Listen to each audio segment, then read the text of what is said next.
Bonjour à toi, chère auditrice, cher auditeur. Voilà un bon moment que je ne t'avais pas souhaité la bienvenue. J'ai de la joie à le faire aujourd'hui, alors que nous commençons le culte espoir. Je me tourne vers mes amis chroniqueurs qui m'ont rejointe pour ce temps de partage et qui vous ont préparé des chroniques tout à fait pertinentes pour votre vie. Bonjour Stéphane. Bonjour. Bonjour Mildred. Salut Marina. Est-ce que vous allez bien? En forme. Ça va? Prêt à démarrer ce culte? Oui. Et oui, on se réjouit. Extra! Alors c'est l'été, hein, cher auditeur, chère auditrice, tu es peut-être en vacances, maison, famille, au soleil d'une destination sympathique. Oh, tu nous fais rêver. Eh bien, nous sommes toujours là pour accompagner ta marche avec Dieu. Nous accueillons aujourd'hui dans ce studio Edith Gay. Bonjour Edith. Bonjour à tous. Merci d'être là, on se connaît depuis bien longtemps. Ouais. Hein? Edith, tu es une femme dynamique, tu es mariée, tu as 2 enfants, tu as même des petits-enfants maintenant. Tu es cadre administratif dans un établissement pour adultes en situation de handicap. Je te sais sensible à la cause des démunis. Tu étais engagée de longue date auprès de l'association ADRA. Tu es ancien d'église, tu aimes chanter. Ben oui. C'est pas mal. Hein, tu as beaucoup servi aussi dans la jeunesse et tout récemment, tu es nommée trésorière de la Fédération adventiste du sud de la France. Tout à fait. En tout cas, on prie et on te souhaite que tu sois particulièrement bénie dans ce nouveau ministère qui s'ouvre à toi. Merci. Edith, quel thème as-tu choisi de nous partager aujourd'hui ? Alors c'était difficile d'appeler ça un thème parce que pour moi c'était vraiment la redécouverte d'un personnage, que vous connaissez bien, qui s'appelle Thomas, ce personnage de la Bible, mais qui, en relisant le texte qui les concerne, en tout cas qu'on va voir ce matin, je me dis, est-ce qu'on le connaît si bien que ça, ce Thomas ? Et je trouvais intéressant de se dire, qu'est-ce qu'il a à nous apprendre aujourd'hui, alors qu'on connaît peut-être le mauvais côté de Thomas, mais il y a d'autres côtés intéressants à développer ce matin. Ah, alors nous allons vivre ensemble un temps béni, rafraîchissant. Moi j'ai hâte de savoir ce qu'on va découvrir de ce Thomas. Merci.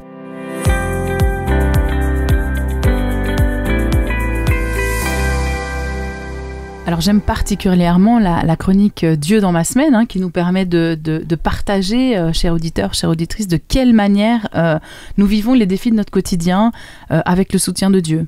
Et c'est vrai que c'est toujours chouette de se dire combien on vit des choses super avec Dieu, comment il agit dans notre vie, comment on s'en sort dans les difficultés de notre quotidien. Oui, mais des fois, c'est pas si simple. Et j'avais envie de te partager aujourd'hui un petit bout de mon quotidien qui est loin d'être facile en ce moment. Je traverse depuis 2 mois une situation assez complexe au niveau de mon travail. Je suis de retour après un congé maternité et puis j'ai un collègue arrivé sur mon secteur juste avant mon départ avec lequel je travaille au quotidien. Problème, ça passe pas. Pas trop en fait avec ce collègue. Les échanges informels se font tout à fait bien. C'est plus au niveau des valeurs travail que ça pose souci, valeurs personnelles peut-être aussi que ça coince. On ne partage pas vraiment ces mêmes valeurs, l'intégrité comptable, la transparence dans des dossiers traités, enfin c'est un petit peu compliqué. Ouais, et vous savez comme moi, très compliqué. Comment c'est difficile de rendre cohérent des différences en fait fondamentales de valeurs qui fondent chaque être humain en tout cas. Quand ces valeurs s'entrechoquent, c'est difficile. Et c'est vrai que j'ai souvent demandé à Dieu comment est-ce qu'on allait ensemble gérer cette situation, ce défi, comment maintenir un échange courtois en fait avec un collègue, comment trouver une manière de travailler ensemble alors que nous sommes radicalement différents. Alors, j'ai toujours pas trouvé la solution. Marina, tu me déçois. Malgré pas mal de tentatives dans mon quotidien, mais c'est vrai que ça devient un peu usant. Je me rends compte que les différences surviennent quand même régulièrement. Ça amène aussi peut-être pour l'équipe en place un climat qui peut être parfois dégradé. Et puis chacun reste campé sur ses valeurs, qu'il défend. Et je me dis, mais ça va durer combien de temps cette histoire? C'est pas toujours évident. Mais pour autant... je sens la présence de Dieu dans mon quotidien et dans ces temps troublés, quand certains jours deviennent plus difficiles, je trouve une force auprès de Dieu. Je lui partage ce fardeau, ces difficultés, je lui confie en fait ma journée. Et puis j'ai vraiment le sentiment que ça devient plus léger parce que j'ai pu lui partager quelque chose et puis j'apprends. Alors c'est dur, mais j'apprends. L'Éternel m'a jamais laissé tomber tout au long de ma vie, et je sais que s'il a pu me donner des chances à ma vie, qui est faite aussi d'erreurs, je me dis, je peux aussi apprendre à donner des nouvelles chances à ma collaboration avec ce collègue, à peut-être pas trop me braquer, à maintenir un lien informel important aussi, à dépasser cette adversité qui devient parfois pesante, et trouver avec lui, en tout cas, des points d'accord existants, même s'ils sont assez minces pour l'instant. Je me dis, peut-être qu'on va continuer à chercher la meilleure voie ensemble pour œuvrer dans un travail partagé. Alors voilà, cher auditeur, auditrice, si tu es toi aussi dans une situation qui est similaire, pas simple, comme on dit, si tu es dans le dur, c'est comme ça qu'on dit, si tu trouves pas de solution, moi je t'invite à le faire comme je le fais, remettre cette difficulté à Dieu, t'approcher de Dieu, lui confier ta journée, lui confier ton ressenti, ces émotions qui te traversent, les impressions que tu peux avoir, ta douleur, et demande-lui qu'il te donne un endroit en tout cas pour souffler un peu, pour te ressourcer, et il le fera. En tout cas, courage pour ta semaine.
Ne peut résister, ni mon songe tenir, sans fin tu me cherches.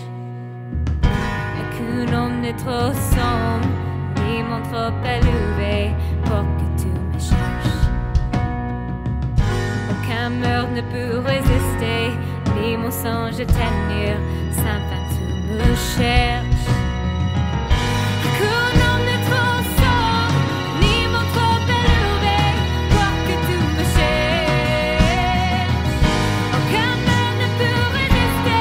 ni mon songe tenir, sans fin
Parfois, c'est difficile de se tourner vers Dieu. Et surtout, quand nous sommes loin de lui, nous sommes dans le péché. Nous pensons que Dieu ne peut plus rien pour nous. Mais c'est tout le contraire. Dieu demande qu'on se tourne vers lui. La promesse du jour se trouve dans le livre d'Actes aux Apôtres, chapitre 3, versets 19-20.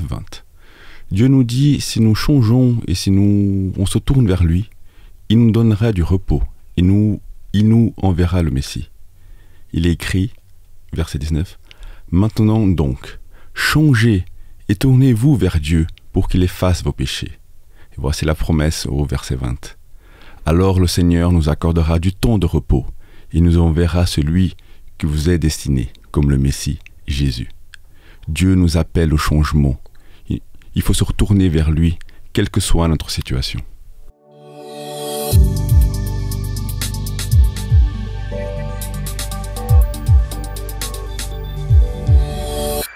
Donner une seconde chance ne fait pas forcément partie de la nature humaine. Je ne sais pas si vous êtes d'accord. Ah ouais. Parfois, on ne laisse même pas l'opportunité de cette seconde chance, pensant qu'un retour est inimaginable. Mais Dieu montre qu'il y a de retours possibles. Son amour et sa tolérance n'ont rien à voir avec la conception humaine que nous avons. Alors, cher auditeur, je t'invite à écouter le chanteur Bill Wright qui parle de ces situations pleinement humaines où Dieu nous ouvre le chemin.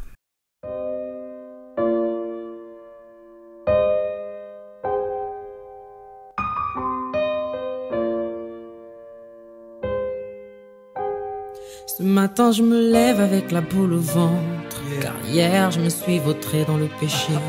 Je ne vis plus le rêve car au fil du temps, la source d'eau vive en moi a été desséchée. J'ai vraiment besoin de ton aide, Seigneur, c'est encore moi. Ne me rejette pas, Seigneur, relève-moi. J'ai vraiment besoin de ton aide, Seigneur, c'est encore moi. Jésus, relève-moi, relève-moi. Yo, je croyais te connaître mais je ne te connais pas. D'habitude c'est toi, mes soirs je fais le premier pas. Tu m'as oint mais par mes fautes je me sens en habilité. Je me sens vide mais j'ai toutes ces responsabilités. Au-delà de la famille, il y a le corps de Christ. J'aimerais te plaire mais dans mon cœur, il y a encore du vice. J'ai tellement peur de faire ton œuvre et d'être écarté d'emblée, d'emmener ton peuple à Canaan sans pouvoir y entrer. J'ai plus le choix car cette fois-ci je sais que je joue la survie. Car avoir Christ et être tolérant face au vice, c'est le signe que ton cœur s'endurcit. Je ne veux pas être l'abri d'un esprit résistant. Je veux que le Saint-Esprit soit le seul résident. On dit que t'es riche en bonté. J'ai la foi que si je m'accroche à toi, malgré mon faux départ, je peux finir en beauté. Que ta colère envers moi, papa, ne se déclenche pas. Aie compassion de moi, Seigneur, ne me retranche pas. Je sais que je t'ai déçu, car on peut rembourser une dette, mais pas le sang de Jésus. Les gens m'aiment parce que je te prêche, Seigneur. Mais m'aimeraient-ils toujours autant si les vices cachés de mon cœur étaient à l'extérieur? Le péché t'éloigne de moi et j'ai du mal sans toi. Du mal à croire au verset 12 à 13 du psaume 103. Pourquoi m'as-tu choisi? Pourquoi m'as-tu aimé? Pourquoi es-tu mort pour moi? Pourquoi as-tu saigné? Je me sens incapable de te plaire même quand j'essaie d'être docile. Mais Romains 7, 19, Paul le vivait aussi. Pourtant la Bible dit que tu m'aimes encore à fond la caisse. Mais j'ai du mal à croire que j'en vaux encore la peine. La culpabilité ne cesse de me ranger, parce que je retombe à chaque fois que je décide de me ranger.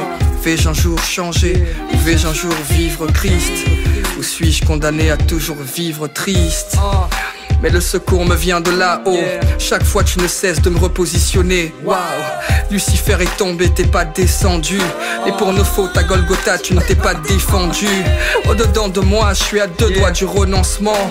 Une voix en moi me dit vas-y, car cette vie n'est pas la tienne. Mais Dieu c'est la fin avant son commencement. Alors pourquoi m'aurait-il choisi si je n'en valais pas la peine? Oh, sois le seul Seigneur, l'adorer en esprit, en vérité, sans cesse c'est l'heure. Jésus revient et tout le monde a peur. Mais gloire à Dieu, la fin du monde est un sujet de joie pour tous les vrais adorateurs. T'es citoyen du ciel, alors travaille avec zèle. Te contente pas de faire ton taf, mais excelle. Oui, donne la gloire au Père dans ta façon de faire. Que vive Christ au quotidien soit ta façon de plaire. Sois en paix mon frère, ma sœur, car c'est Christ qui t'a oint. S'il y a l'ombre de la mort, c'est que la lumière n'est pas loin. Alors laisse le jour suivant prendre soin du lendemain. Si Christ est le bon berger, tu ne manqueras de rien, t'inquiète. Dieu ne fait pas de criss-cross, mais va falloir qu'il diminue afin que Christ croisse. Laisse-le prendre la place, car Satan qui s'est cru si fort ne pourra jamais tenir face au poteau cruciforme. Ah, ah, ah.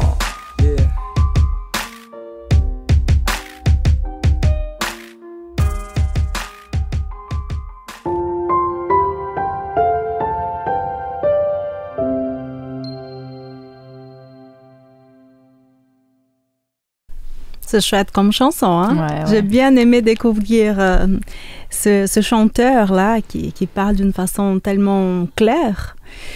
Alors, on va passer au témoignage. Et pour le témoignage d'aujourd'hui, nous allons découvrir l'histoire de Sophie.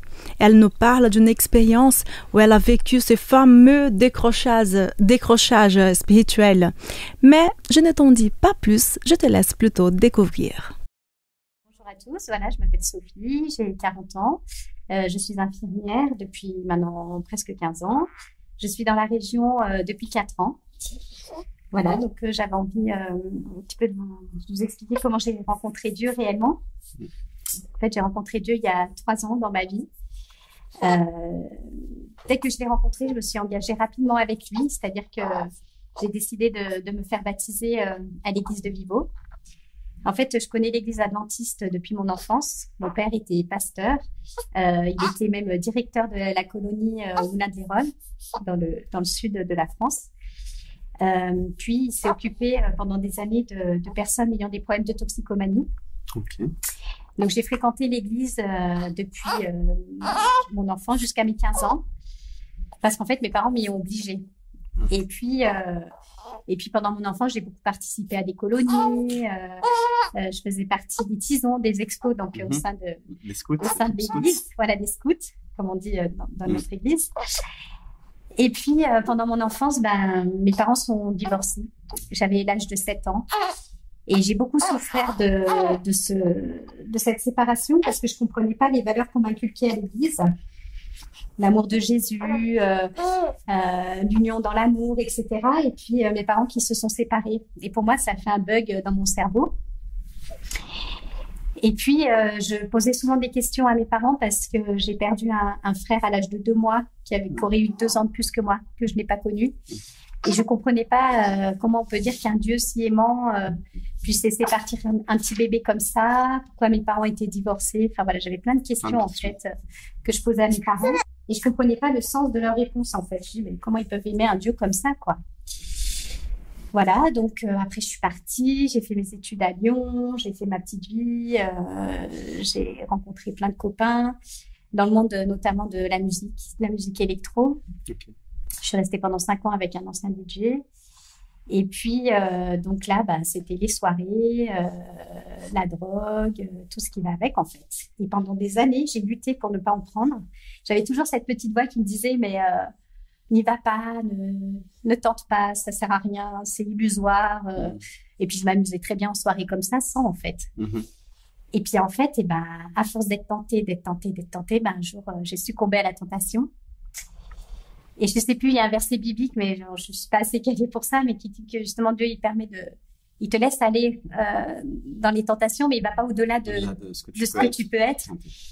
Et en fait, à ce moment-là, donc j'ai tenté et je me suis dit, mais cette chose-là de tenter, je vais en faire quelque chose un jour quand je serai plus vieille, quoi, pour mes enfants. Est-ce que je vais me vanter en disant, bah ouais, moi aussi j'ai fait des soirées, j'ai pris de la drogue.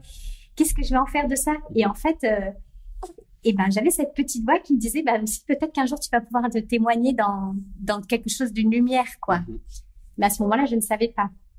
Donc voilà, j'ai commencé à en prendre, tout ça. Puis en fait, c'était la descente aux enfers parce que j'en prenais de plus en plus. Parce que quand j'allais en soirée, il fallait absolument que j'en prenne pour vraiment m'éclater. C'était un besoin? C'était un besoin, en fait. Ouais, exactement. C'était devenu un besoin. Alors que j'aimais bien la musique électronique sans.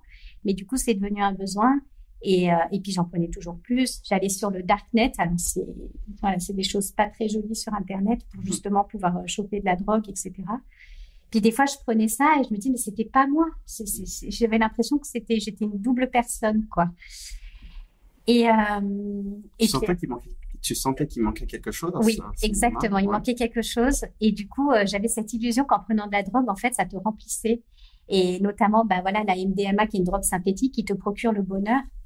En fait, quand j'ai rencontré Dieu et que j'ai rencontré Saint-Esprit, j'ai eu cette même sensation.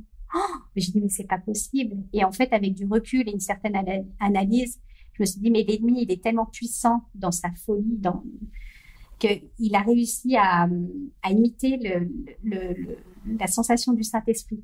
Sauf qu'une fois que t'as plus la drogue, t'es déprimé, tu pleures, t'es triste, t'as des idées suicidaires, des idées noires, tu te dévalorises. Et à un moment donné, donc à mes 37 ans, parce que j'ai commencé la drogue à 35 ans. Et en fait, pendant un an et demi, pendant 2 ans, j'ai fait que ça, beaucoup de ça. Puis à mes 37 ans, en fait, je me suis dit, waouh, là, je suis face à un choix à faire. C'est, en gros, soit je continuais à me détruire et je restais dans ma relation avec mon ex comme ça, soit je changeais tout, je quittais tout et je changeais de vie, quoi. Mais ça veut dire avoir le courage de pouvoir renoncer à tout ce que j'étais en train de vivre, parce qu'il faut se dire quand même que la fête, quand même ça fait du bien, quand même t'es bien, quand même t'es avec des gens qui sont soi-disant heureux, enfin voilà, c'est quand même c'est là le vice de la chose. Et je me suis dit allez, je quitte tout. Ce qu'il faut savoir, c'est que je parlais de la drogue, mais je fumais aussi beaucoup de cannabis. Aujourd'hui j'en parle parce que je suis libre et je sais que Jésus m'a sauvée et qu'il m'a libérée. Oui, amen. Et du coup j'en fumais parfois 10 par jour, mais j'avais tellement honte que j'en parlais pas. Et un jour, ma mère m'avait offert une Bible en 2001. Donc, il y a 18 ans. Elle était dans ma bibliothèque. Et puis, je sais pas, je me suis sentie, je suis allée la chercher, cette Bible. Et je l'ai ouverte. Et je l'ai pas ouverte par hasard. Je l'ai ouverte. Enfin, ici, c'était hasard, mais c'était pas hasard. Je suis tombée sur Galates 5:22, qui parle du fruit de l'esprit. Et en fait, j'ai dit, mais en fait, c'est ça que je veux vivre. Et à partir du moment où j'ai dit ça à voix haute, j'ai senti le Saint-Esprit rentrer en moi. Et du jour au lendemain, je ne fumais plus. C'est-à-dire que j'avais mon pot de marijuana chez moi. Et c'était fini. Et j'ai regardé ce pot, j'ai tout jeté et c'était fini. Mais fini. Mais vraiment. Et là, tout de suite, j'en parle à ma mère, donc qui est aussi adventiste. Et je lui dis, écoute, il faut que je rencontre quelqu'un pour en parler. Et donc, elle m'a parlé de Léo parce qu'elle le connaissait. Donc, je suis allée voir Léo, le pasteur. Et comment ça a été cette rencontre? Parce que ça faisait un moment, est-ce que tu rencontrais encore la communauté quand tu étais... Non, mais pas c'était vraiment une coupure totale. Mais une coupure totale. Et je me suis dit, j'ai dit à ma mère, écoute, maman, je veux bien voir un pasteur, mais je veux un pasteur cool. Pas ringard. Un petit peu c'est ça, ça faisait 20 ans que j'avais quitté l'église, quoi. Et en fait, quand j'ai vu Léo, mais peu importe qui c'était finalement comme pasteur, parce que j'avais tellement Jésus en moi, que du coup, ça m'a... tout s'est ouvert à moi, en fait. Et du coup, Léo m'a dit, viens, si tu veux, tu peux venir à l'église. Je l'ai rencontré, je crois, le jeudi. Il me dit, viens samedi, si tu veux, à Vivo et tout. C'est un peu trop tôt, tranquille et tout. Et puis, en fait, le samedi, j'étais déjà à Vivo, quoi. Ouais. J'ai fait les études bibliques et puis, au bout de 6 mois, je me suis fait baptiser, quoi. Et en fait, ça fait 3 ans que j'ai donné ma vie à Dieu par les eaux du baptême. Et ça fait 3 ans que je suis abondamment bénie. Donc, j'ai rencontré Roberto entre 2 confinements. C'était sur un site de rencontre chrétien. D'accord. Nous nous sommes mariés et voilà. Donc, du coup, nous avons notre bébé qui a maintenant 6 semaines. C'est beau. Lorenzo. Et Et voilà, nous avons notre appartement. Enfin, voilà, et je sais qu'il y aura des épreuves. J'en ai bien conscience. Et je sais que Jésus sera là et qu'il m'aidera à surmonter les choses que j'aurai à surmonter. Et voilà, en tout cas, j'avais vraiment envie de témoigner que c'est tellement important de rencontrer Jésus et de l'avoir dans sa vie, parce que c'est lui qui te donne tout et qui te donne la vraie vie, en fait. Moi, je pense qu'il faut demander à Dieu, et puis c'est lui qui te met les bonnes personnes sur ton chemin, et si les choses doivent se faire, elles se feront à rencontrer des belles personnes dans l'église ou dans la communauté. Moi, j'ai été très surprise de la communauté adventiste aujourd'hui, qui est très ouverte et qui ont vraiment compris le message de Jésus, quoi. Et je changerai pas pour rien au monde la communauté, quoi. Eh ben, merci Sophie pour ton témoignage très précieux. Voilà. À bientôt. À bientôt.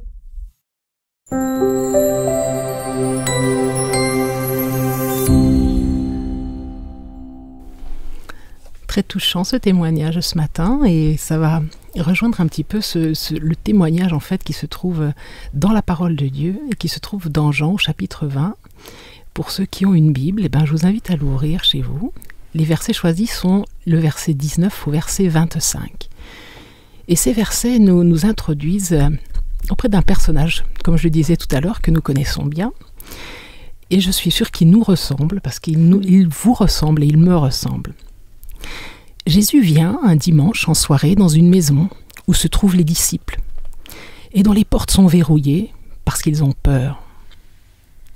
Le texte nous dit qu'il se trouva au milieu d'eux et il leur dit « Que la paix soit avec vous ». Tout en disant cela, il leur montra ses mains et son côté parce qu'il est ressuscité. Et les disciples furent remplis de joie parce qu'ils virent le Seigneur. Puis on nous dit que l'un des 12, Thomas en l'occurrence, est surnommé le double. Et ça rebondit sur le témoignage que Sophie vient de faire en disant « J'avais l'impression d'avoir une double personnalité ». Ben, Thomas était déjà dans ce cas-là. Mais elle est étonnante cette précision à ce moment-là du texte. Mais en effet, le prénom Thomas veut dire « deux parties ». On va garder ça à l'esprit pour plus tard. Thomas n'était pas avec eux ce soir-là. Alors les autres disciples vont aller le chercher et lui dire « Nous avons vu le Seigneur !» Mais Thomas va dire « Si je ne vois pas la marque des clous dans ses mains, si je ne mets pas mon doigt à la place des clous et si je ne mets pas ma main dans son côté, je ne croirai pas. » Alors peut-être vous avez connu Dieu vous aussi autrefois, mais c'est de l'histoire ancienne. Peut-être que comme Thomas, vous vivez une saison de votre vie où votre envie d'être proche de Dieu n'est plus tout à fait là. Et pour cause, qu'elle est difficile cette période que nous vivons, parce qu'il y a des interrogations, il y a des peurs, comme les disciples qui avaient peur, parce que le monde autour d'eux était hostile à ce moment-là. Et en même temps, ils avaient vécu tellement de traumatismes. Vous vous rappelez de ce qu'ils ont vécu ? Faisons un petit retour en arrière. Thomas, c'est un apôtre. Je ne suis pas en train de parler de quelqu'un qui n'était pas motivé pour Dieu. Je vous parle de quelqu'un qui a tout quitté pour suivre Jésus quand même. Il fait partie des 12 qui ont tout laissé. Eh oui, ils ont laissé leur travail, ils ont laissé leur maison, ils ont laissé leurs proches, tout. On parle toujours de Thomas comme celui qui a douté. Hein ? Je voudrais corriger cela. Avant de douter, c'est un homme de Dieu remarquable, Thomas. Il s'est engagé pour Dieu. Et la première fois qu'on parle de Thomas, c'est un peu plus haut dans Jean au chapitre 11. C'était quelques jours avant. Et Thomas a l'air de quelqu'un de plus lucide que les autres, quelqu'un de méthodique et de rationnel, qui veut comprendre. Alors, il pose beaucoup de questions, Thomas. Et voici qu'il dit dans Jean 11 au verset 16, alors que Jésus vient de leur annoncer qu'il doit mourir, voilà ce qu'il est dit.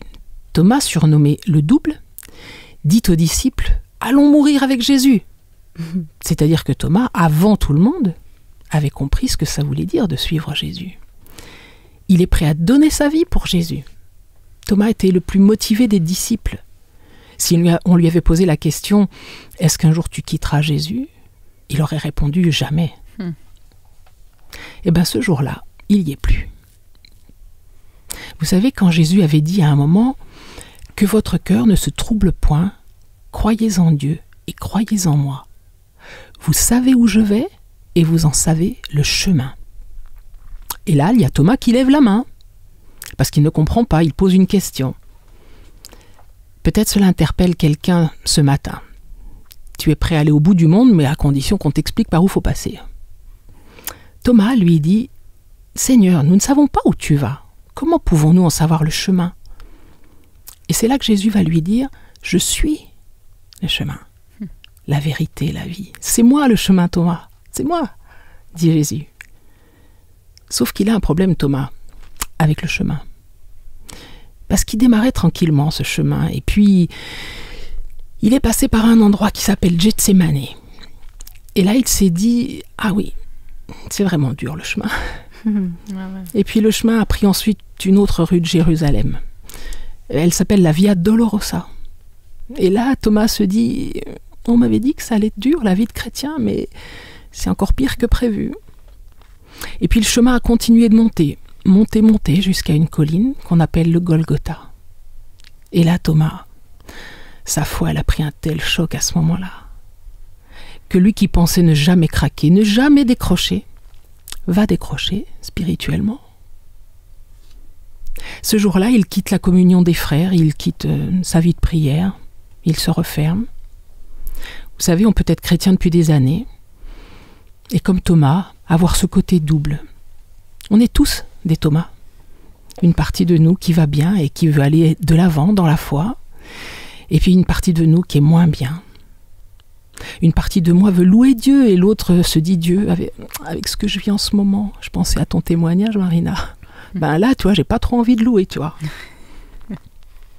Et une partie de moi veut croire et une partie de moi est en stand-by. Et pour Thomas, ce décrochage, c'est le verset 25 qui dit « Les autres disciples lui dirent donc « Nous avons vu le Seigneur !» Et c'est dommage parce que lui vient de rater la réunion la plus importante. Il a été plusieurs fois avec Jésus dans des réunions où il ne se passait pas grand-chose, mais là, la réunion qu'il ne fallait pas louper, celle où Jésus vient prouver qu'il est ressuscité, il n'est pas là. Il a loupé. Et voilà. Comme il est distant, les autres arrivent tout excités avec une joie immense pour lui dire « Jésus est bien vivant !» Et la réponse de Thomas, je pense qu'elle nous a toujours tous scotchés pendant notre enfance. Si je ne vois pas la marque des clous, si je ne mets pas, je ne croirai pas. Mais Thomas, c'est presque méchant, ça. En tout cas, c'est provocateur, non ? Thomas, c'est toi qui annonçais la bonne nouvelle de Jésus avec tes frères dans tout le pays. C'est toi qui encourageais, c'est toi. Ils essayent d'emmener Thomas vers le haut, mais lui, ça le descend encore plus parce qu'il se sent médiocre. Ça fait ressortir en lui même de la dureté. Et on a tous ces deux parties, et c'est pour ça que Thomas veut dire double. C'est pour cela qu'une partie de nous tire vers le haut et l'autre vers le bas. Et la vie spirituelle, c'est justement laquelle de ces parties nous allons suivre. Alors plutôt que de glisser doucement vers ce genre d'interrogation, si on se penchait plutôt sur comment raccrocher spirituellement. Parce que c'est possible. Et voici comment, parce que ce qui est génial avec Thomas, c'est qu'il va se raccrocher. Et si tu es un Thomas ce matin, écoute bien, parce que c'est possible. Du verset 26 au verset 28, on nous dit 8 jours plus tard. Les disciples de Jésus étaient de nouveau dans la maison, et cette fois Thomas était avec eux. Et Jésus dit encore, « Que la paix soit avec vous. » Tiens, toujours le même message de la part de Jésus. Ah bien oui, Jésus répète exactement la même chose que 8 jours avant, devant les mêmes personnes, à cette différence près que cette fois, il y en a un de plus. Je me demande si Jésus n'a pas organisé la réunion de ce jour-là juste pour une seule personne. Ça donne l'impression. Ouais. 10 avaient déjà entendu le même message, mais Jésus est revenu le dire pour un. Est-ce que tu comprends que Jésus est prêt à traverser la galaxie pour une personne qui fait l'effort de revenir vers lui? Parce que tant que tu n'es pas là, ça n'est pas pareil. Alors oui, il peut faire une réunion sans toi, mais Jésus dit « Je suis prêt à la refaire pour que tu sois là. » Parce que je ne veux pas que Thomas ait manqué cela. Si Thomas fait l'effort de revenir, je reviendrai rien que pour lui. Le verset 27, puis il dit à Thomas « Avance ici ton doigt et regarde mes mains. Avance aussi ta main et mets-la dans mon côté. Et ne sois pas incrédule, mais crois. » Et oui, parce que Jésus sait ce qu'a dit Thomas auparavant. Alors attends, ça veut dire que Jésus est aussi là quand je suis à plat spirituellement? Qu'il est encore en train d'écouter alors que j'ai décroché? Qu'il est encore en train de te parler alors que tu cherches à durcir ton cœur? Qu'il est encore en train d'intercéder auprès du Père pour que tu reviennes? Eh bien oui. Mieux, il ne se défile pas. Thomas aurait sûrement préféré qu'on n'en parle plus de cette histoire, mais Jésus va aller jusqu'à non seulement ne pas lui reprocher, vous avez remarqué que Jésus ne reproche pas ça, il n'y a pas un seul ton de reproche, mais il va lui laisser mettre son doigt dans la plaie qui ne date que de quelques heures, quelques jours. Mon Seigneur et mon Dieu, c'est tout ce que Thomas peut dire, tellement il est mal. L'amour de Jésus. Tous ceux qui décrochent, Dieu vous aime tellement. Il vous aime même si vous n'avez pas toujours tenu vos promesses. Thomas, tu te rappelles, tu m'avais dit que tu mourrais pour moi, hein? Et quand Thomas va mettre sa main dans cette plaie de côté, à peine cicatrisée, ça va tout changer pour lui. Parce que c'est la marque de la victoire, de la vie sur la mort et du pardon sur le péché. Et Thomas qui jusque-là suivait un rabbi, alors certes un des rabbis les meilleurs qu'il ait pu suivre, hein, qu'il ait pu rencontrer, un enseignant et un maître qui faisait même des miracles. Mais ce jour-là, Thomas, lui, il a touché le miracle, lui-même. Il l'a expérimenté, le miracle. Et pour toi, ce serait quoi d'expérimenter Dieu? Alors je te donne un petit tuyau. Essaye de faire quelque chose pour les autres. La Bible n'a de cesse de nous rappeler que faire pour les autres, c'est faire pour Dieu. Que ce soit avec ton temps, avec ton argent, mais s'il te plaît, fais quelque chose pour Dieu. Un service pour Dieu, le fait de faire quelque chose, de mettre votre foi en action, ça vous la garde en vie. Et au fait, vous savez ce qu'est devenu Thomas? Qu'est-ce qu'il a devenu? Alors non. C'est vrai, on ne sait pas toujours l'histoire, on en reste à ça. Alors, selon les recherches, il n'y a pas beaucoup d'apôtres ou de disciples dont on sait ce qu'ils ont évidemment fait ensuite. Certains, on sait jusqu'où ils sont allés, et c'est le cas de Thomas. Thomas, l'homme qui a douté, est parti de Jérusalem, a traversé de nombreux pays, des milliers de kilomètres, parce que ça correspond un peu à la traversée de l'Iran à pied, puis l'Irak à pied, puis le sud de l'Afghanistan à pied, pour arriver en Inde. Il a terminé sa vie là-bas, Thomas. Il était motivé après tout ça. Mais c'est incroyable, justement. Celui qui avait décroché de tous les disciples, c'est celui qui est allé le plus loin de ce qu'on sait. Aucun disciple n'est allé aussi loin avec Jésus que celui sur lequel on n'aurait pas parié 2 francs. Ah ouais, c'est ça. Et c'est la beauté de l'Évangile qui mise sur celui qui peut avoir des relâchements spirituels, lui donner une seconde chance et d'aller au bout du monde pour Jésus. Vous connaissiez Thomas qui avait douté, mais il est devenu Thomas qui est allé au bout du monde pour Jésus. Alors ayons un peu de respect pour ce Thomas, s'il vous plaît, ce matin. Parce que c'est peut-être votre voisin, peut-être un ami, ou peut-être toi.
Chers amis qui nous écoutent, si tu viens de nous rejoindre, tu te trouves au Culte Espoir. Et nous avons abordé le thème de la deuxième chance avec Edith Gay. Depuis quelque temps, on a pour coutume de réagir à chaud sur le message. Et voilà que l'heure est arrivée, les amis. C'est ce que nous allons faire maintenant. Alors, est-ce que vous avez déjà décroché spirituellement? Ou encore, est-ce que vous préférez plutôt parler de ce qu'Edith nous a partagé? C'est pas le vrai décrochage comme on a vu par témoignage, mais j'étais à l'église, donc j'étais jeune, je participais de tous les camps, tout ça, j'étais vraiment actif. Mais à un moment donné, je me suis dit, pourquoi je suis à l'église?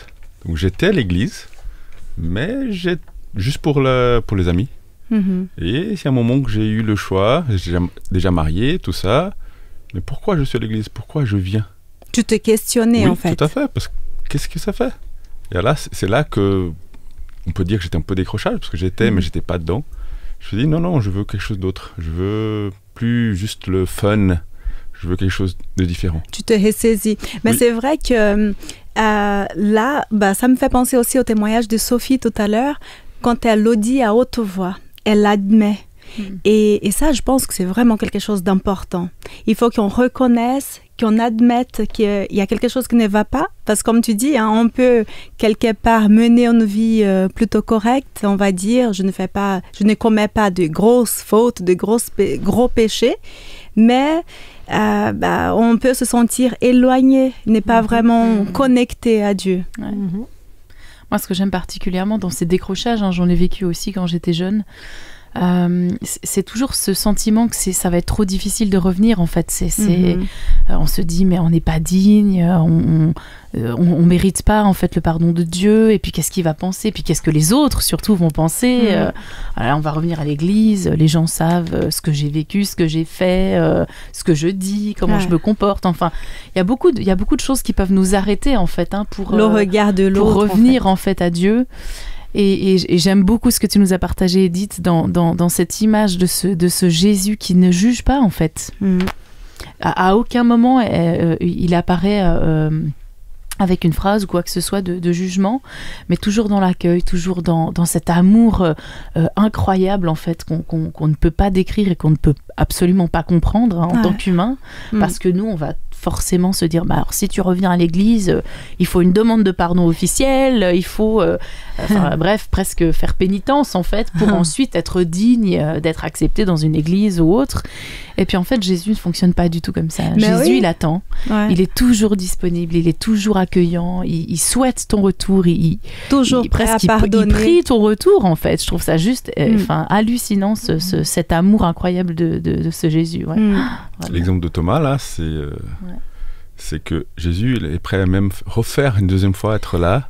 Et surtout, chacun est différent. Chacun a besoin d'un pardon différent. Parfois, il s'adapte à chaque personne. Et là, l'idée, juste, il a entendu que ce que Thomas disait, il dit, viens, touche, maman, fais ce que tu as demandé. C'est ça dont tu as besoin. C'est ça que tu as besoin, donc vas-y. Il y a des gens qui ont besoin de croire, d'avoir des preuves, d'autres juste une lecture, qu'un ami, comme l'exemple Gideon, il a besoin de croire 2, 3, il avait besoin de 3 tests pour vraiment croire. Et Jésus ne juge pas. Chacun est différent. Il y a un mot que tu as dit plusieurs fois, Marina, c'est digne. Est-ce que je suis digne? Je crois que c'est la première chose que Satan met dans le cœur de même celui qui veut se rapprocher de Dieu. Est-ce que tu es digne? Est-ce que tu crois que vraiment, avec ce que tu as fait dans ta vie d'avant? Ouh, ça fait longtemps. Et tout ça, si on arrive à se mettre dans l'esprit que c'est pas Dieu qui met ça dans nos cœurs, mais à partir du moment où qu'il faut une espèce de dignité pour se rapprocher de Dieu, ou s'approcher de la table, de la scène, etc. Jésus nous dit tout le contraire. Il nous dit, c'est parce que vous êtes là, c'est parce que vous êtes au fond, c'est parce que vous êtes là qu'il faut s'en approcher. C'est justement là. Donc arrêtons de croire qu'il faut retrouver une dignité pour se réapprocher de Jésus, parce qu'alors lui, dans le cas de Thomas, la dignité, comme on disait, il aurait peut-être préféré qu'il dise, qu'il m'oublie et que je reste dans un coin, qu'il ne me voie pas. Mais non, Jésus, déjà, il apporte, j'aime beaucoup sa phrase, il en dit que la paix soit avec nous, que la paix soit avec vous. Et c'est valable pour tout le monde, et c'est valable pour Thomas aussi. Donc, on a besoin d'avoir, je pense, cette paix que Jésus seul peut apporter, et se débarrasser de cette idée de il faut mériter, c'est ça. Il faut que je sois digne, il faut, au contraire, comme tu disais, pour avoir peut-être, pour ne pas avoir de la culpabilité, avoir suffisamment, j'allais dire, d'humilité, simplement, pour se rapprocher de Jésus en disant, je te laisse tout, mais comme c'est là, moi je ne veux même pas intervenir, je veux que ce soit toi qui intervienne. Et peut-être, si jamais on entend cette voix-là, que l'ennemi souffle à nos oreilles, tu n'es pas digne, tu ne le mérites pas, peut-être juste le dire clairement, oui, c'est vrai, je ne suis pas digne, je ne le mérite pas, mais Jésus l'a fait pour moi. C'est ça. Et c'est ça la grâce, d'ailleurs. Je ne mérite pas, mais il l'a fait pour moi, je l'accepte. Et je veux aller de l'avant. Et si on voit toute l'histoire de Jésus, il accepte les gens comme ils sont. Donc Marie-Madeleine, tout le monde, il ne demande pas de changer tout de suite. Il dit, viens, d'abord viens. Après, on va faire le chemin ensemble et on va changer parce que quand tu es avec moi, on change. On est obligé de changer. Exactement. Mais Dieu accepte vraiment n'importe quel état qu'on est. Viens, viens d'abord. Ensuite, on regarde. Bien sûr, bien sûr. Ouais, et Dieu, Jésus, il ne cherche, d'après ce que j'ai compris, il aime bien la sincérité. Et donc, dès le moment où on est sincère, qu'on le dise, et d'ailleurs, c'est le cas de Thomas, mais je trouve incroyable qu'il dise clairement, voilà, je ne crois pas, je le crois seulement si je touche. Il était plus que sincère, là.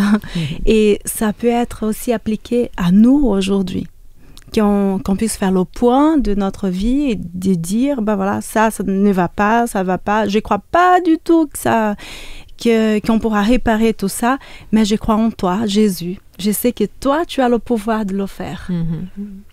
Et puis, on cherche quelquefois à se dire, voilà, les décrochages spirituels, c'est peut-être, comme Sophie nous l'a dit tout à l'heure, un éloignement de Dieu avec des péchés gros comme des maisons. Et quelquefois, on ne regarde pas que nous-mêmes, on est en train de décrocher spirituellement simplement parce que je suis moins sur la lecture de ma Bible finalement, ou là j'étais un petit peu moins avec Dieu, ou là dans mes attitudes, mes propos, mais moi je suis pas top non plus, donc je crois qu'il faut qu'on arrête de chercher le gros péché par rapport au petit péché, ou alors bon là je suis vraiment éloigné de Dieu ou pas, je peux y être tous les sabbats matins à l'église, et puis dans ma semaine être un peu plus éloigné de Dieu aussi, donc je pense que c'est valable pour chacun de nous, on est tous un peu des Thomas, c'est pour ça que je revenais là-dessus en se disant, on a tous des moments comme ça de décrochage qui soient plus ou moins importants, mais le plus important, je crois que c'est aussi ce que disait Sophie, c'est la petite voix qui reste. Quand on a connu Jésus enfant, ou quand on a expérimenté Jésus même dans sa petite enfance, et que on peut décrocher adolescent, quoi. Donc on n'a encore pas vécu une vie entière, mais voilà. Mais cette petite voix qui est là, moi ça me fait toujours penser à l'image, vous savez, qu'on puisse être des barques comme ça, ancrées à Jésus. Et puis, quand la barque s'éloigne, comme ça, à un moment, la corde se tend, vous savez. Et puis, quand elle se tend, la barque, elle revient vers l'ancre. Et je trouve que c'est une belle image de ce que Jésus peut être. Il est tout le temps là. L'ancre, elle est tout le temps au même endroit. C'est simplement que le fait que nous puissions nous éloigner, plus ou moins, c'est jamais terminé vis-à-vis de Jésus. Il y a toujours cette corde qui se tend et qui ramène. Excellent. Belle image, merci. Voilà. Alors, cher auditeur, si jamais tu as pris le mauvais chemin, arrête-toi. Réfléchis, reviens en arrière, demande pardon, humilie-toi et si nécessaire, pleure un bon coup et va de l'avant avec Jésus parce qu'il est toujours là, il est toujours prêt à te pardonner.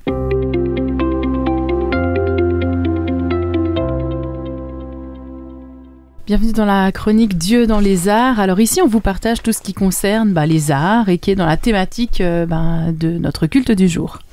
Les arts, c'est vaste, on vous a déjà parlé de cinéma, de littérature, tout ce qui est poésie, livres, BDistes aussi, des chanteurs, des arts visuels, les tableaux par exemple, on avec cherche Amandine. Partout quand même. Ah ouais.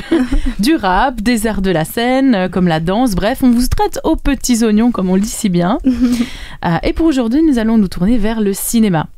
En 2006, j'ai vu un film qui m'a bien impacté. Oui, je vous parle d'un film qui n'est pas du tout récent, j'en suis navrée, il a plus de 15 ans, mais il me marque encore et j'y repense assez souvent. Je l'ai regardé parce que l'acteur principal était un musicien chrétien que je suivais beaucoup, Michael W. Smith, et ce film a pour titre Second Chance, deuxième chance. Il existe en version originale, sous-titré français.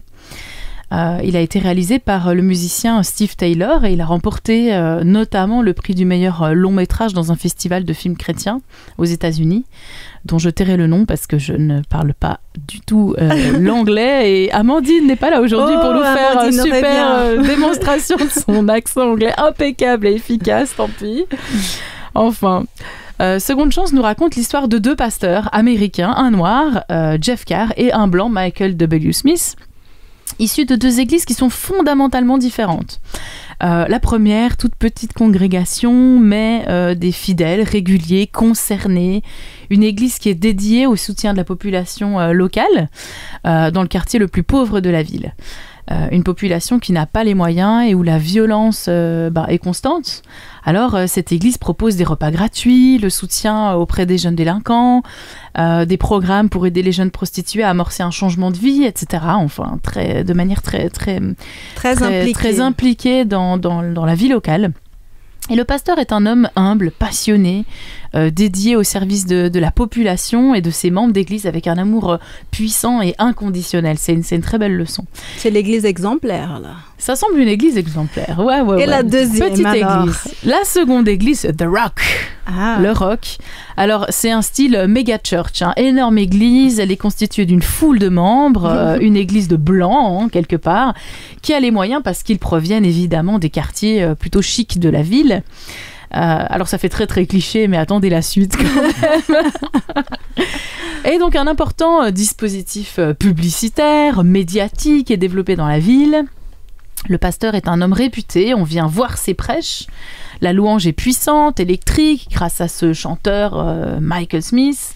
Des gros moyens techniques sont développés. L'argent n'est vraiment pas un problème pour cette église. On voit ça. Et il y a surtout ce fils de pasteur, Michael Smith, chanteur, compositeur, qui parcourt en fait les États-Unis et qui s'apprête à reprendre l'église de papa.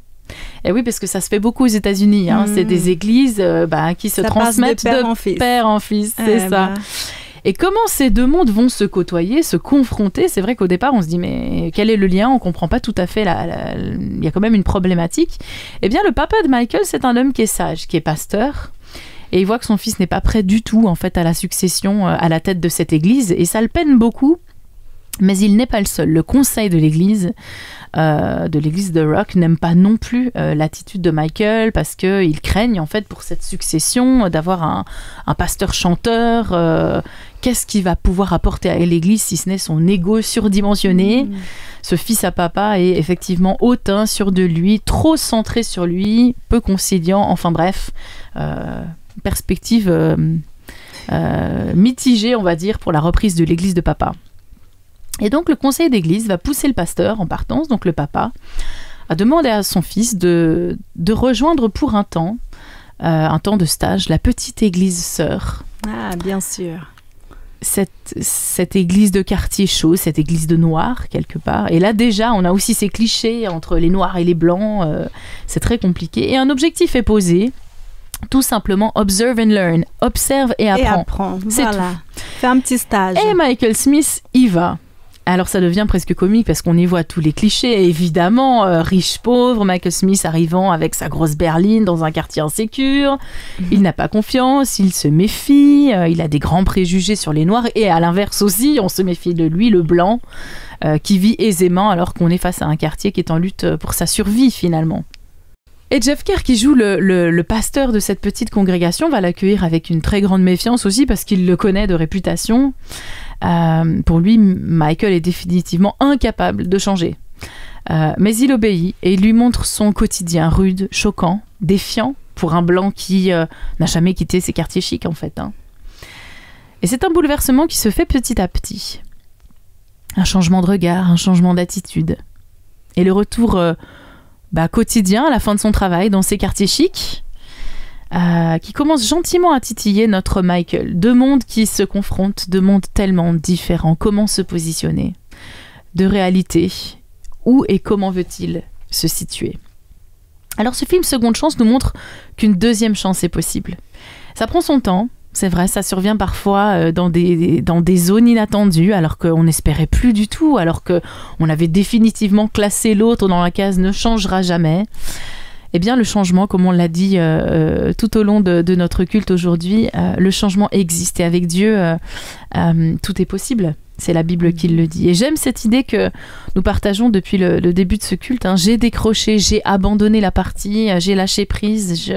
Mais c'est possible de décrocher, c'est possible de changer de route. Avec Dieu, la rédemption est toujours possible. Et ça, c'est une merveilleuse espérance.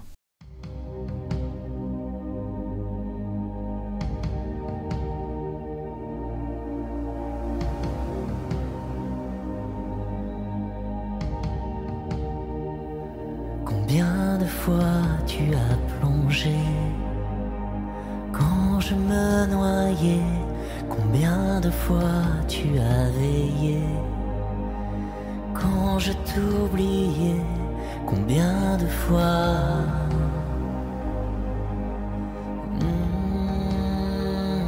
combien de fois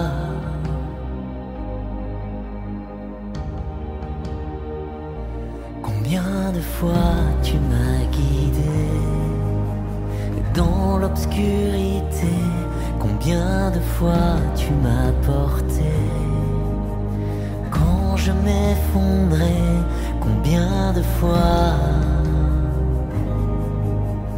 oh, combien de fois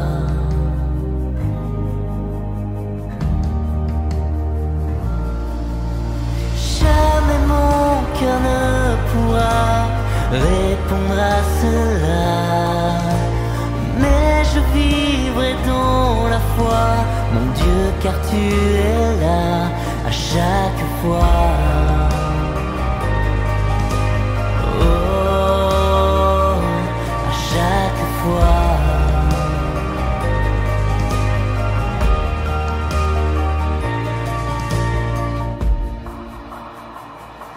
Combien de fois tu as plongé quand je me noyais, combien de fois tu as veillé quand je t'oubliais, combien de fois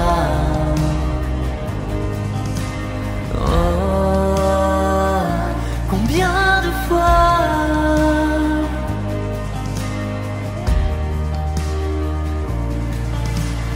jamais mon cœur ne pourra répondre à cela, mais je vivrai dans la foi, mon Dieu, car tu es là à chaque fois. Oh, à chaque fois.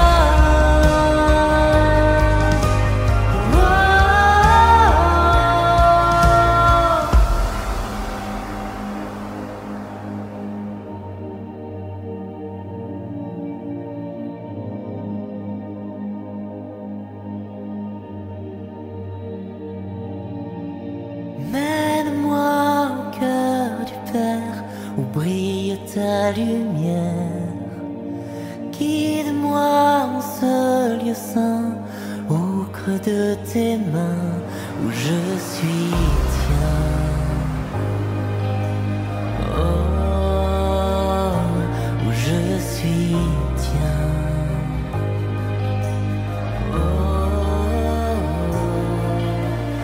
Mène-moi au cœur du Père, où brille ta lumière.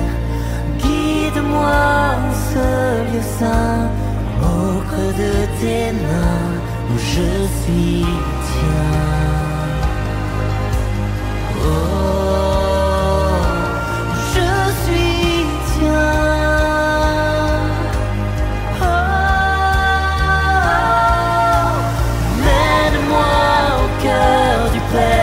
Où brille ta lumière, guide-moi en ce lieu saint, au creux de tes mains, où je suis tien.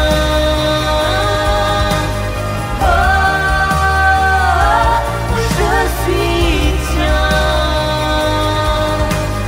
Oh, où je suis tien.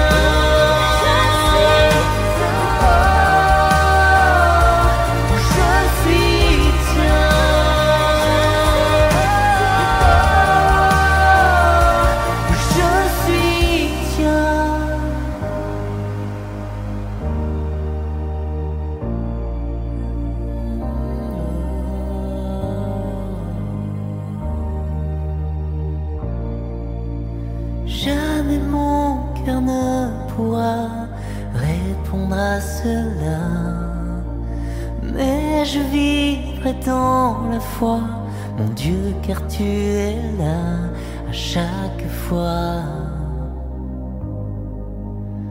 Oh, à chaque fois.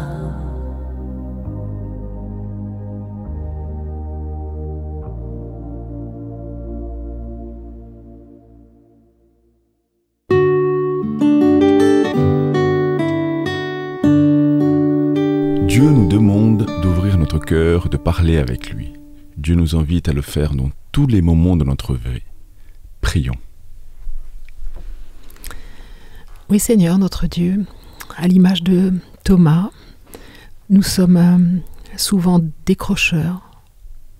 Oh, pas forcément nous éloignant très loin de toi, mais peut-être décrocheurs parce que nos vies, notre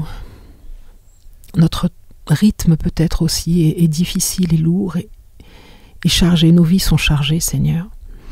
Nous avons besoin de nous accrocher à toi tous les jours, même un petit peu, mais que ça reste vraiment toi près de nous, toi proche de nos cœurs, proche de nos pensées, de nos paroles, pour être celui qui parle à travers nous, à notre voisin, à notre collègue de travail justement. Merci Seigneur parce que tu nous invites à être proche de toi, à nous rapprocher de toi, même quand nous nous en sommes éloignés. Mais voilà, à l'image de cette barque qui peut dériver un peu, Seigneur, nous savons que toi, tu es là, solide, et que la corde peut se tendre à tout moment pour nous ramener vers toi. Alors, bon Père, je voudrais te prier ce matin pour voilà, l'auditeur ou l'auditrice qui est là et qui se dit peut-être que je me suis éloignée un petit peu. Peut-être que la corde est plus longue que ce que je pensais, ça fait longtemps maintenant. Ou peut-être que non, c'est il y a juste quelques temps, mais voilà, je voudrais simplement que tu puisses savoir que ton Dieu t'aime, qu'il t'aimera toujours, qu'il intercède auprès de son Père pour chacun d'entre nous, jour après jour, qu'il donne des secondes chances et des secondes chances, encore et encore, Seigneur. Amen. Pour un peu, que son cœur te voit revenir vers lui, Seigneur, comme Thomas. Merci, mon Dieu, d'être ce Dieu qui aime tant, qui aime tellement que tu nous invites à revenir chaque fois. Tu ne nous juges pas, tu ne nous reproches rien, mais tu es en joie parce que tu as retrouvé une de tes brebis. Et nous voulons penser, Seigneur, aussi à toutes ces brebis qui ne te connaissent pas encore. Aide-nous à être ceux qui portent, à travers une aide, un soutien moral, spirituel, mais aussi peut-être physique, sur des services tout simplement, être proche des autres parce que c'est comme ça que nous te faisons connaître, Seigneur. Alors invite-nous en tout cas à ne pas passer à côté de petites choses telles que celles-ci, mais qui vont servir le cœur de ceux qui en ont besoin, Seigneur. Je te remets chaque auditeur entre tes mains et puis que chacun puisse se tourner vers toi et ne pas penser qu'il faille être digne ou mériter quoi que ce soit, mais simplement se dire je pousse la porte parce que Jésus m'attend derrière. Amen. Amen.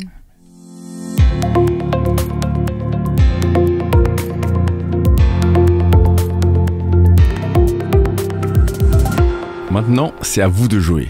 Au moment de l'action. Tous les jours, nous devons faire des choix. Parfois, nous faisons le bon choix, d'autres pas. Parfois, on hésite même à se décider. On ne sait pas quoi faire. Comme nous avons pu l'entendre dans tout le culte aujourd'hui, Dieu veut qu'on aille vers lui. C'est son plus grand désir. Donc pour cette semaine, je t'invite à réfléchir à quelque chose dans ta vie où tu t'es dit « c'est foutu » ou « j'ai fait les mauvais choix ». Laisse-toi l'occasion d'une seconde chance. Rien n'est perdu d'avance. Avec Dieu, ose aller de l'avant. N'hésite pas à le chercher. Il attend que ça, tu verras. Tu seras surpris par les choses que Dieu fera pour toi. Pourquoi attendre? Commence dès maintenant. À toi de jouer. Amen. Merci, j'ai envie d'être surprise aussi par Dieu sur ce point et je vais de suite l'expérimenter cette semaine. Merci Stéphane pour cette action que tu nous proposes de vivre. Merci aussi pour ta présence et ta participation active, Mildred. J'aimerais aussi remercier Edith pour ce temps de partage que tu as conduit. J'aime particulièrement voir ce qu'un texte biblique peut apporter finalement comme piste de réflexion. C'est incroyable. Et notamment avec cette histoire, c'est vrai, tu nous as permis d'ouvrir nos yeux sur quelque chose d'un peu différent et je te remercie. Je te remercie. Merci à vous. Je manque pas non plus de remercier Jérémy qui est derrière les consoles et sans qui rien ne pourrait se faire. D'ailleurs, nous avons quelque chose à fêter, Jérémy. Tiens. Et nous allons le faire ensemble. nous célébrons le 10e culte espoir. Alors, Mildred, je ne sais pas si tu te rends compte. Le 10e. Quand Jérémy nous a proposé cette idée, il y a un petit moment quand même de culte, qui aurait imaginé qu'on aurait passé les caps des 100 cultes? Tu te rends compte? C'est incroyable. Ouais. 100 cultes, c'est quand même pas mal. Et ce sera la semaine prochaine. Moi, je rends gloire à Dieu pour les équipiers qu'il nous a joints. Et pour ce 100e culte, donc on t'invite la semaine prochaine, chère auditrice, chers auditeurs, pour un culte tout à fait spécial. Que cette semaine, en tout cas, qui s'ouvre devant toi, soit bénie, soit inspirante dans l'intervalle, et que tu puisses expérimenter durant cette semaine cette deuxième chance que Dieu te donne pour oser vivre des choses peut-être différemment. Donc je te dis à la semaine prochaine pour ce culte espoir tout à fait spécial. Nous t'attendons. Ciao!